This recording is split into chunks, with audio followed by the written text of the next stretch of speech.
కాంట్రాక్టుల కోసమే కాళేశ్వరం అమ్మా దెబ్బ పెట్టిందా కవితక్క అంతే. కాంట్రాక్టుల కోసమే కాళేశ్వరం, ఆ కాంట్రాక్టుల మనకు వచ్చే కమిషన్ల కోసమే కాళేశ్వరం. కామారెడ్డి జిల్లాలో ఒక్క ఎకరాకు కూడా నీళ్లు రాలే, పనులు చేయకుండా కాంట్రాక్టర్కు పైసలు ముట్టినాయి. ఈ విషయం చెప్పినందుకు బీఆర్ఎస్ వాళ్ళు నన్ను టార్గెట్ చేస్తారు. పనులు కొనసాగిస్తారా, ప్రత్యామ్నాయంగా నీళ్ళిస్తారా ప్రభుత్వం చెప్పాలి. బీసీ రిజర్వేషన్ల విషయంలో మొదటి ద్రోహి బీజేపీనే. నన్ను కుటుంబం నుంచి పంపి కొందరు శునకానందం పొందుతున్నారు. కామారెడ్డి జిల్లా జాగృతి జనం బాటలో కవిత కామెంట్. ఈమెను చూసి నేర్చుకోండి, నిజంగా గ్రేట్ జాబ్ అని. ఈమె రైలు ఆపింది, ఆయన రైలు రోకో చేసింది కామారెడ్డిలో. బీసీల 42% రిజర్వేషన్ల కోసం రైలు రోకో చేసింది. మన తెల్లారు లేస్తే బీసీ అంటూ ఆర్ కృష్ణాన్ని ఎడవన్నాడో జాజుల శ్రీనాన్ని అంటే చేస్తున్నాడు, పాపం వాస్తవంగా చేస్తాడు. ఇలా అందరూ ఎడవన్నారో నాకైతే అర్థం కావట్లేదు. కాంట్రాక్టర్ల కోసమే కాళేశ్వరం పనులు చేపట్టినట్టుగా ఉన్నదని, ఇక 21-22 ప్యాకేజీలతో కామారెడ్డి నిజామాబాద్ జిల్లాలో ఒక్క ఎకరానికి కూడా నీళ్లు రాలేదని తెలంగాణ జాగృతి అధ్యక్షురాలు ఎమ్మెల్సీ కవిత ఆరోపించారు. ఈ విషయం చెబితే బీఆర్ఎస్ వాళ్ళు తన మీద నోరు పారేసుకుంటారని అన్నారు. కాళేశ్వరం పనులను కొనసాగిస్తారా లేదంటే ప్రత్యామ్నాయంగా కామారెడ్డికి నీళ్లు తెస్తారా అనేది ప్రభుత్వం చెప్పాలని డిమాండ్ చేశారు. బీసీ రిజర్వేషన్ల బిల్లు ఆమోదించాలనే డిమాండ్తో శుక్రవారం జాగృతి నేతలు కార్యకర్తలతో కలిసి కామారెడ్డి రైల్వే స్టేషన్ సమీపంలో ఇక రైల్వే ట్రాక్పై కవిత బైఠాయించారు. 5 పెట్టు ఒకసారి. నిజంగా గ్రేట్. ఆ విషయంలో నిన్న చూస్తాను నేను, విజువల్స్ కూడా ఉన్నాయి నా దగ్గర. గ్రేట్ జాబ్ అనిపించింది నాకే. ఇప్పుడు మరి సిబిఐకి అప్పచెప్పారు కాళేశ్వరం, మరి ఏం చేస్తారు చూడాలి.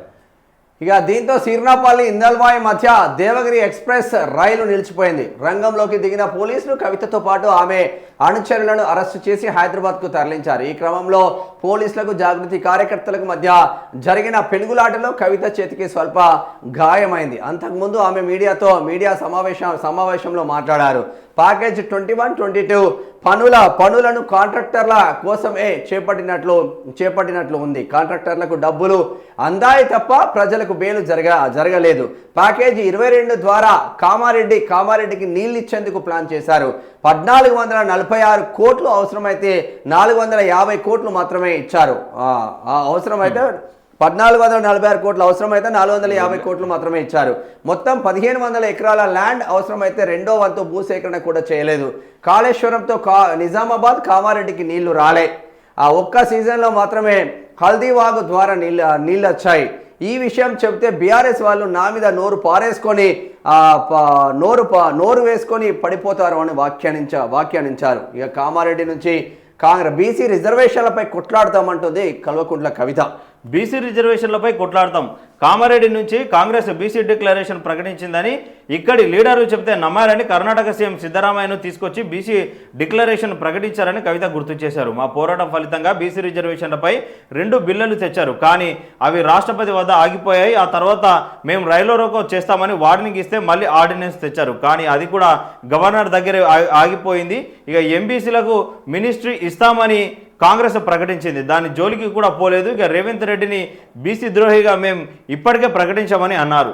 ఇక ఇంత అర్జెంటుగా పంచాయతీ ఎన్నికలు ఎందుకు, ఇది వేరే అన్నట్టు కనపడతా ఉన్నది. ఇక కవితపై రైల్వే పోలీసులు కేసు పెట్టిరట. బీసీలకు 42% రిజర్వేషన్లు అమలు చేయాలని డిమాండ్ చేస్తూ కామారెడ్డి జిల్లా కేంద్రంలో రైలు పట్టాలపై బైఠాయించిన కవితను పోలీసులు అరెస్టు చేశారు. అక్రమంగా రైలు అడ్డుకోవడం, పోలీసుల దాడి లాంటి ఆరోపణలతో నిజామాబాద్ రైల్వే పోలీస్ స్టేషన్లో పలు సెక్షన్ల కింద కేసు నమోదు చేశారు. ఇది ఇంపార్టెంట్.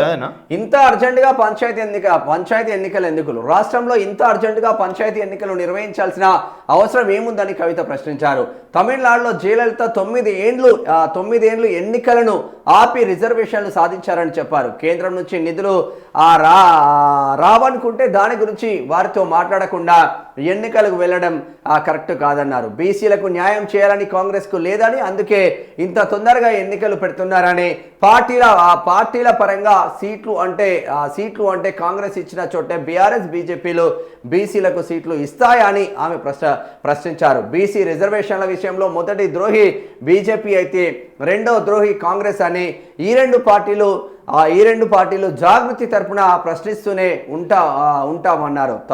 తమది ఉద్యమం రాజకీయం అనే కమిట్మెంట్ ఉన్న కుటుంబం అని, తనను కుటుంబం నుంచి కుట్ర చేసి పంపించారని, అందుకు బాధగా ఉందని చెప్పారు. తనను పార్టీకి దూరం చేసిన వారు శునకానందం పొందుతున్నారని మండిపడ్డారు. అయినా తాను మరో కుటుంబం అనుకునే తెలంగాణ కోసం పనిచేస్తూనే ఉంటానని కవిత స్పష్టం చేశారు. జైల్లో ఉన్నప్పుడు పిల్లల కన్నా కూడా తన అమ్మ ఆరోగ్యం గురించి ఎక్కువ బాధపడ్డానని చెప్పారు. వాస్తవంగా ఏంటంటే బిడ్డకు తల్లిపైన ప్రేమ ఉంటుంది ఆటోమేటిక్గా. అవును.